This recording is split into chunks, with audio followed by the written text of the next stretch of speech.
حضرات علماء کرام اور طالب علم ساتھیوں، مجھے اصل میں تو مولانا الیاس گھمن صاحب دامت برکاتہم سے ملنا تھا، تو ان کی ملاقات کے لیے میں حاضر ہوا۔ پھر انہوں نے راستے میں آتے ہوئے یہ بھی کہہ دیا کہ آپ مختصر سی بات بھی کریں۔ بنیادی طور پر مولانا کا جو مشن ہے اس وقت پاکستان کے اندر گزشتہ کئی سالوں سے،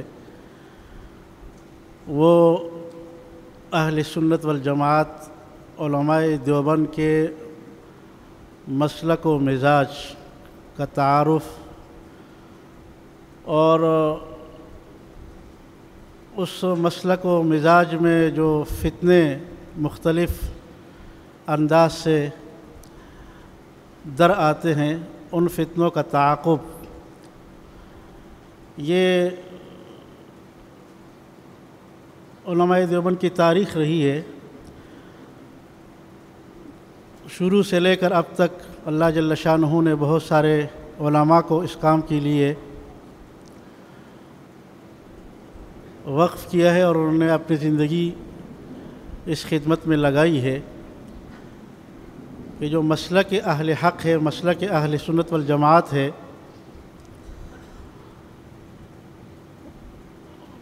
عوام کے سامنے، لوگوں کے سامنے اس کی وضاحت کی جائے، اس کا تعارف کیا جائے، صحیح عقیدے کو عام کیا جائے، اور جو فتنے در آتے ہیں مسلک حق کو متاثر کرنے کے لیے، یا وہ افراط سے اس کا تعلق ہوتا ہے یا تفریط سے تعلق ہوتا ہے، تو ان فتنوں کی نشاندہی کی جائے۔ اور اللہ جل شانہ جس شخص کو بھی یہ توفیق دے دیتے ہیں، اللہ کی توفیق اصل چیز ہے، لیکن جو بھی شخص یا جو بھی جماعت اس طرح کام شروع کرتی ہے تو وہ خود بھی اپنے آپ کو گویا کہ بہت بڑی آزمائش میں ڈال دیتی ہے۔ علماء نے لکھا ہے کہ مسلک حق اور مسلک اعتدال کی ایک پہچان یہ ہے کہ افراط والے اس کو تفریط میں سمجھتے ہیں اور تفریط والے اس کو افراط میں سمجھتے ہیں۔ آپ حضرات کے علم میں ہے کہ علماء دیوبند کے ساتھ بھی یہی معاملہ ہے۔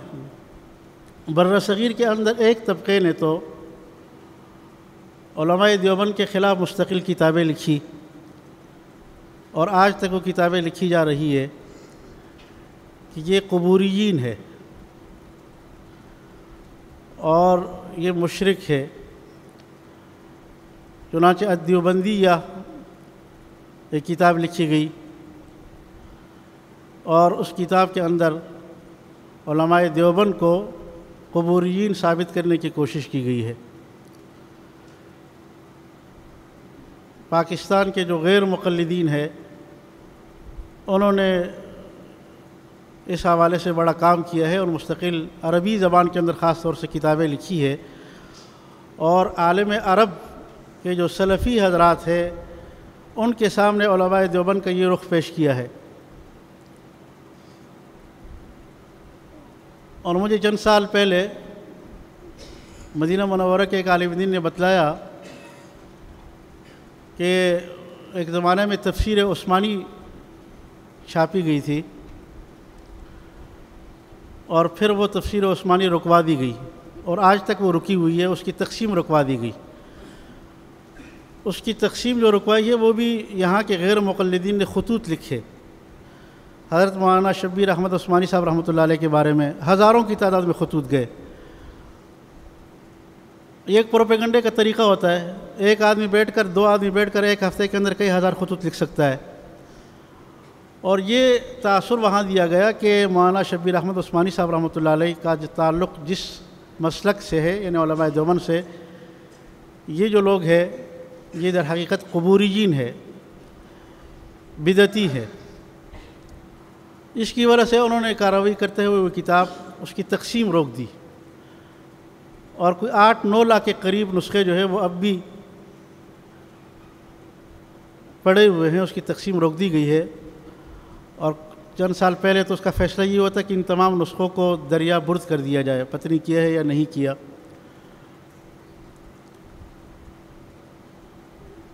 تو اس کے لیے ایک تحقیقی کمیٹی بنائی گئی کہ جا کے معلوم کر لیا جائے کہ علماء دیوبند کا اصل جو عقیدہ ہے وہ کیا ہے۔ دارالعلوم دیوبند کو بھی اطلاع کر دی گئی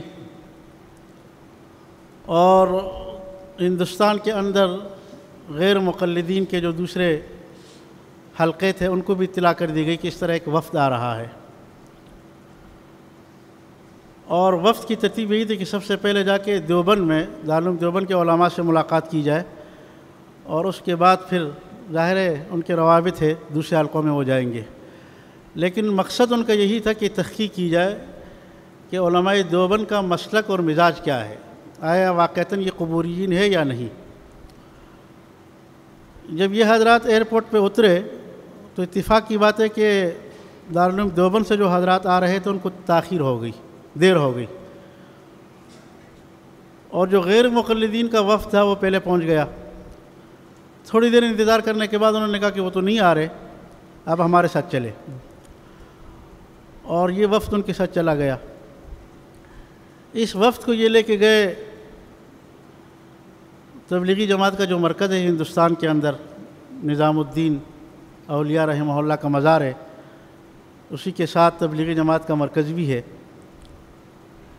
اور یہ لے کے گئے۔ ظاہر بات ہے عرب تھے، ان کو اردو تو آتی نہیں تھی مقامی زبان، تو تبلیغی جماعت کا مرکز دکھایا کہ یہ ہے دیوبندیوں کا مرکز، جماعت کا مرکز، تبلیغی جماعت کی سرپرستی اور علماء دیوبندی کرتے ہیں۔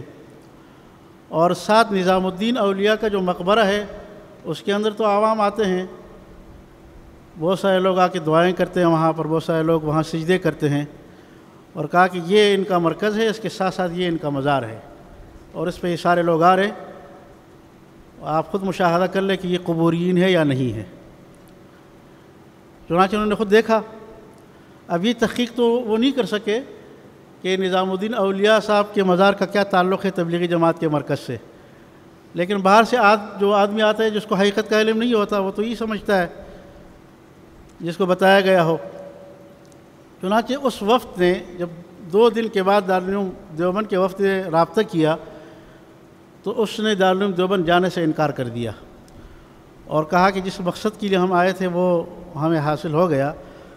اور وہاں جا کے انہوں نے جو رپورٹ دی وہ یہی دی کہ ہم نے ان کے تبلیغی جماعت کے مرکز کو، علماء دیوبند کا جو مرکز ہے دعوت و تبلیغ کے حوالے سے، ہم نے خود اس کا مشاہدہ کیا، اور واقعتاً یہ قبوریین ہے، وہاں لوگ آتے ہیں اور قبروں پر سجدہ کرتے ہیں۔ اس کے بعد پھر خطوط لکھے گئے۔ حضرت مولانا محمد تقی عثمانی صاحب دامت برکاتہم نے خط لکھا، مولانا مرغوب الرحمن صاحب رحمۃ اللہ علیہ دارالعلوم دیوبند کے جو محترم تھے انہوں نے خط لکھا، اور کچھ اور حضرات نے بھی خطوط لکھے۔ پھر میرا کہنے کا مقصد ہے کہ ایک پروپیگنڈا ہے، اور اہل حق کے ساتھ ہوتا یہ کہ جو افراط والے ہیں وہ اس کو تفریط میں سمجھتے ہیں، تفریط والے افراط میں سمجھتے ہیں۔ اب غیر مقلدین نے علماء دیوبند کے بارے میں یہ کتابیں لکھی، اور جیسے کہ میں نے کہا کہ عالم عرب میں یہ متعارف کروایا کہ علماء دیوبند جو ہے یہ قبوریین ہے، یہ مشرک ہے اور مبتدع ہے۔ اچھا، اس کے بالمقابل جو بریلوی حضرات ہیں انہوں نے پھر علماء دیوبند کے خلاف کتابیں لکھی، اور اس میں انہوں نے لکھا کہ یہ لوگ وہابی ہے، گستاخ رسول ہے، گستاخ اولیاء ہے۔ اور وہ بھی کافی کتابیں لکھی گئی اور لکھی جا رہی ہے آج تک۔ یعنی ایک طبقہ، ایک فرقہ علماء دیوبند کو قبوریین ثابت کرنے کی کوشش کر رہا ہے اور اس پہ کتابیں لکھ رہا ہے، اور دوسرا فرقہ اسے وہابی اور گستاخ رسول کہہ رہا ہے۔ وہابی تو عبدالوہاب نجدی رحمہ اللہ کی طرف نسبت ہے، تو وہ نجدیوں کی طرف جو نسبت کرتے ہیں تو وہابی کہہ دیتے ہیں، اور مقصد ان کا یہ ہوتا ہے کہ یہ گستاخ رسول ہے۔ تو یہ افراط اور تفریط کے درمیان راہ اعتدال ہے۔ علماء دیوبند کا جو مسلک ہے بنیادی طور پر وہ مسلک اعتدال ہے۔ مجھے چونکہ مختصر سا وقت دیا گیا ہے، یہ بڑا لمبا طویل موضوع ہے، لیکن میں یہ بتلانا چاہ رہا ہوں کہ یہ جو مسلک اعتدال کا ہے، عقیدے کے اندر بھی یہ اعتدال ہونا چاہیے۔ اگر کوئی اللہ کے نبی کو، اللہ کے ولی کو نبی مان دے یا نبی کے اندر الوہیت کے صفات ثابت کر دے تو یہ عقیدے کی خرابی ہے، گمراہی ہے۔ اعتدال ہر چیز میں ہونی چاہیے، عقیدت کے اندر بھی اعتدال ہونا چاہیے۔ بہت ساری خرابیاں اس لیے آتی ہے کہ عقیدت میں غلو کر لیتے ہیں، اور جو احکام ہے اس کے اندر بھی اعتدال ہونا چاہیے۔ سنت کو واجب کا درجہ نہیں دینا چاہیے، واجب کو فرض کا درجہ نہیں دینا چاہیے۔ اور ہم اب ایک اور اہم چیز ہے وہ یہ کہ ہمارے رویوں کے اندر بھی اعتدال ہونا چاہیے، اختلافات کے حدود ہونے چاہیے۔ یہ ایک تربیت کی جو اہم بات ہے وہ یہی ہے کہ ہمارے ہاں اختلاف کے اندر، علمی اختلاف کے اندر بھی ہم اعتدال سے ہٹ جاتے ہیں، اور جو آپ کا مخالف ہوگا تو کوشش ہی کی جاتی ہے کہ اس کے ہر صحیح بات کو غلط کہا جائے، اور جو آپ کا موافق ہے اس کے بارے میں کوشش ہی کی جاتی ہے کہ اس کے ہر غلطی کی تعویل کی جائے۔ یہ بھی اعتدال کے خلاف ہے۔ آپ حضرات کے علم میں ہے کہ ہمارے ہاں علماء دیوبند کے اندر پاکستان کی تقسیم کے حوالے سے دو نظریے ہیں۔ ایک نظریہ تو پاکستان بنانے کے حق میں تھا، جس کی سرپرستی حضرت مولانا اشرف علی تھانوی رحمہ اللہ کر رہے تھے، اور ایک طبقہ وہ تھا کہ جو پاکستان بنانے کے حق میں نہیں تھا، اور ان کا کہنا یہ تھا کہ ہندوستان کو تقسیم نہ کیا جائے۔ ایک فارمولہ انہوں نے پیش کیا کہ جہاں جہاں مسلم اکثریت ہے وہاں ان صوبوں کے اندر اسی تناسب سے مسلم اکثریت کے علاقے ہیں تو وہاں مسلم اکثریت کے قوانین نافذ ہو، اور وفاق کے اندر اسی حوالے سے سب کو نمائندگی دی جائے۔ یہ دو نظریے شروع سے رہے، اور اس کے جو سرخیل تھے وہ شیخ الاسلام حضرت مولانا حسین احمد مدنی رحمہ اللہ تھے۔ یہ ایک سیاسی نقطہ نظر کا اختلاف تھا۔ ایک حلقہ جو تھا علماء دیوبند کے اکابر کا، وہ مسلمانوں کی بہتری اس میں سمجھتے تھے کہ ایک الگ ملک اس کے لیے بن جائے، اور دوسرا حلقہ وہ تھا جو سمجھتے تھے کہ ملک کو تقسیم کرنا یہ مسلمانوں کے مفاد میں نہیں ہے۔ دارالعلوم دیوبند کے اندر مولانا حسین احمد مدنی رحمہ اللہ شیخ الحدیث تھے، اور مولانا شبیر احمد عثمانی صاحب رحمۃ اللہ علیہ بھی استاد حدیث تھے۔ کچھ عرصہ وہ دارالعلوم دیوبند کے محتمیم بھی رہے ہیں غالباً، تو دونوں کا زمانہ ایک تھا۔ اب طلبہ میں اکثریت مولانا شیخ الاسلام مولانا حسین احمد مدنی رحمہ اللہ سے متاثر تھی۔ تو آپ کو معلوم ہے کہ جس طرح ہمارے ہاں آج کل کچھ لوگ جمعیت کے ہیں، کچھ سپاہی صحابہ کے ہیں، یہ تقسیم آج ہمارے ہاں مدارس میں بھی ہے، اور اس میں بھی انتہائی شدت ہے۔ میں یہ بات اس لیے بیان کر رہا ہوں کہ ہم اختلاف کے حدود کی رعایت نہیں کرتے ہیں۔ تو کسی نے مولانا شبیر احمد عثمانی صاحب رحمۃ اللہ علیہ کے گھر میں رات کو پرچیاں پھینکی، جس میں مولانا شبیر احمد عثمانی صاحب رحمۃ اللہ علیہ کے لیے نامناسب الفاظ تھے۔ انگریزوں کا ایجنٹ کہنا یہ بڑا لگا دیتے ہم مخالف پر ایک الزام کہ فلاں شخص جو ہے اگر آپ کی رائے کے موافق نہیں ہے تو وہ سارے کہہ دیتے کہ فلاں کا ایجنٹ ہے۔ تو اس طرح کے نامناسب الفاظ ان کے لیے لکھ دیے اور حضرت کے گھر میں ڈال دیے۔ تو مولانا شبیر احمد عثمانی صاحب رحمۃ اللہ علیہ، یہ ظاہر بات ہے مولانا شبیر احمد عثمانی صاحب رحمۃ اللہ علیہ کا اپنا ایک مقام تھا، حضرت مدنی رحمہ اللہ کو پتہ چل گیا۔ حضرت مدنی رحمہ اللہ نے دارالعلوم دیوبند کے طلبہ کو جمع کیا صبح، اور جمع کرنے کے بعد حضرت نے مختصر سا بیان کیا۔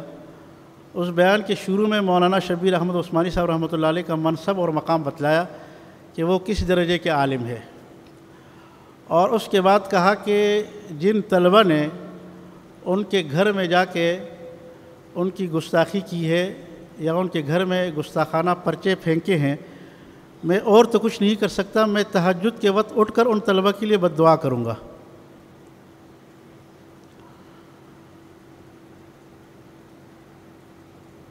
یہ ہے اعتدال. یعنی سیاسی اختلاف تو ہے اپنی جگہ، لیکن سیاسی اختلاف میں حد سے نکلنے والوں کے لیے تنبیہ کی. تو اعتدال علماء دیوبند کا خاصہ ہے. یہ ایک مثال ہے. ایک دوسری مثال میں دے رہا ہوں. اسی زمانے میں مولانا حسین احمد مدنی رحمہ اللہ نے بارش نہیں ہو رہی تھی تو انہوں نے نماز استسقاء پڑھائی. ایک رواج ہوتا ہے نماز استسقاء کا عام طور سے 3 دن پڑھتے ہیں. تو نماز استسقاء ایک دن پڑھائی، بارش نہیں ہوئی. دوسرے دن پڑھائی، پھر بارش نہیں ہوئی. میاں اصغر حسین صاحب رحمۃ اللہ علیہ دارالعلوم دیوبند کے ایک استاد تھے، استاد الاساتذہ تھے. حضرت مفتی شفیع صاحب رحمہ اللہ کے بھی استاد ہیں. آپ آزادی نام سنا ہوگا، حضرت مولانا میاں اصغر حسین صاحب رحمۃ اللہ علیہ. وہ بھی مسلم لیگ کی طرف سے پاکستان بنانے کے حق میں تھے. حضرت تھانوی رحمہ اللہ کا جو حلقہ تھا. تو اگلے تیسرے دن جو ہے حضرت خود آگے بڑھے اور کہا کہ نماز میں پڑھاؤں گا، نماز استسقاء. حالانکہ میاں اصغر حسین صاحب رحمۃ اللہ علیہ کے بارے میں مشہور یہ تھے کہ وہ نماز نہیں پڑھاتے تھے. دارالعلوم دیوبند میں بھی نماز نہیں پڑھاتے تھے. لیکن اس موقع پر انہوں نے کہا کہ یہ نماز مجھے پڑھانی ہے، اور انہوں نے آگے نماز پڑھائی. بارش نہیں ہونی تھی، بارش نہیں ہوئی. حضرت سے کسی نے پوچھا کہ حضرت آپ تو نماز نہیں پڑھاتے ہیں اور اس موقع پر آپ آگے بڑھے اور آپ نے نماز پڑھائی. تو حضرت نے عجیب جواب دیا اپنی نجی مجلس میں. کہا اچھا مولانا میاں اصغر حسین صاحب رحمۃ اللہ علیہ صاحب کشف بزرگ تھے، ان کو کشف ہوتا تھا. کہا کہ مجھے کشف کے ذریعے سے معلوم ہو گیا تھا کہ بارش نہیں ہوگی. اگر تیسرے دن بھی حضرت مدنی رحمہ اللہ نماز پڑھاتے تو ان کے مخالفین ان کے خلاف پروپیگنڈا کرتے اور یہ کہتے کہ یہ شاید ان کی نحوست ہے، جو لوگ اس طرح مخالف بات کر دیتے ہیں. تو اس وجہ سے یہ نمازیں تو انہوں نے پڑھائی لیکن بارش نہیں ہوئی. اس لیے میں آگے بڑھا کہ بارش تو نہیں ہونی ہے، لیکن یہ ہے کہ حضرت مدنی رحمہ اللہ کے خلاف جو پروپیگنڈا کا ایک موقع ہے وہ موقع کسی کے ہاتھ نہ آئے، اس لیے نماز میں نے پڑھائی. اب دونوں کے نظریہ الگ الگ ہے سیاسی حوالے سے، لیکن حدود کا اختلاف کے اندر حدود کی رعایت ہے. ہمارے ہاں آج کل مدارس کے اندر اس کی بڑی ضرورت ہے کہ علماء دیوبند کا جو مسلک اعتدال ہے، جو مسلک و مزاج ہے اعتدال والا، جس طرح عقیدے کے اندر ہمارے ہاں اعتدال ہے، جس طرح احکام کے اندر ہمارے ہاں اعتدال ہے اور وہ ضروری ہے، اسی طرح اختلاف کے اندر بھی ہم حدود کی رعایت رکھیں اور اعتدال رکھیں. جہاں سختی ہو، شدت ہو تو اپنی جگہ ٹھیک ہے، لیکن اس اختلاف کے حدود کو پامال کرنا یہ ٹھیک نہیں ہے. اور عام طور سے جب انسان فتنوں کے تعاقب میں لگ جاتا ہے، مناظروں میں آ جاتا ہے، تو بعض اوقات مناظروں میں رہ کر اس حدود، یہ جو حدود ہے، ان حدود کی پاسداری نہیں رہتی اور آدمی بسا اوقات اس میں زیادتی کر دیتا ہے. یہ علماء دیوبند کا مسلک و مزاج نہیں ہے. مسلک و مزاج یہی ہے کہ حق بات پھر جہاں پر بھی آئے، چاہے آپ کے موافق کی طرف سے ہو یا مخالف کی طرف سے، اس کی رعایت کی جائے. یہ بہت ضروری ہے کہ اس بات کا خیال رکھا جائے. علماء دیوبند کا مسلک و مزاج جو ہے وہ مسلک اعتدال ہے. کسی کے خلاف پروپیگنڈا ہوتا ہے تو بھرپور کیا جاتا ہے، اس کی تحقیق نہیں کی جاتی کہ صحیح ہے یا غلط ہے. مولانا گھومن صاحب دامت برکاتہم، ہمارا ان سے بہت پرانا تعلق ہے. میں جانتا ہوں ان کو، اللہ جل شانہ نے ان کو بڑی صلاحیتیں دی ہے اور اس کام کے اندر یہ لگے ہوئے ہیں. اور یہ بات اپنی جگہ حقیقت ہے کہ مسلک و مزاج کے حوالے سے انہوں نے علماء دیوبند کا جو مسلک و مزاج ہے، آج تک اس میں انہوں نے کسی قسم کی بے احتیاطی نہیں کی ہے. ہم نے اکابر کے سامنے بھی یہ بات کہی ہے اور اکابر نے بھی ان کے بارے میں یہ باتیں کہی ہے کہ انہوں نے صحیح مسلک و مزاج کو متعارف کروایا ہے، فتنوں کا تعاقب کیا ہے. اور ظاہر بات ہے جب انسان فتنوں کا تعاقب کرتا ہے تو وہ بہت سارے پروپیگنڈوں کا یہ بعض اوقات شکار ہو جاتا ہے. تو وہ تو ہوتا ہے اپنی جگہ، لیکن ہمیں اپنے مسلک و مزاج پر قائم رہنا ہے، متسلب ہو کر قائم رہنا ہے۔ حضرت مولانا قاری طیب صاحب رحمہ اللہ کی کتاب ہے علماء دیوبند کا دینی رخ اور مسلکی مزاج، آپ حضرات سے میری درخواست ہے کہ وہ کتاب جو ہے وہ ہر طالب علم کو پڑھنی چاہیے۔ اس میں انہوں نے علماء دیوبند کے اس مسلک اعتدال کی وضاحت کی ہے۔ میں انہی باتوں پر اکتفا کرتا ہوں۔ وآخر دعوانا ان الحمدللہ رب العالمین۔ لا الہ الا اللہ، لا الہ الا اللہ، لا الہ الا اللہ، ما لنا رب سوا۔ لا الہ الا اللہ، لا الہ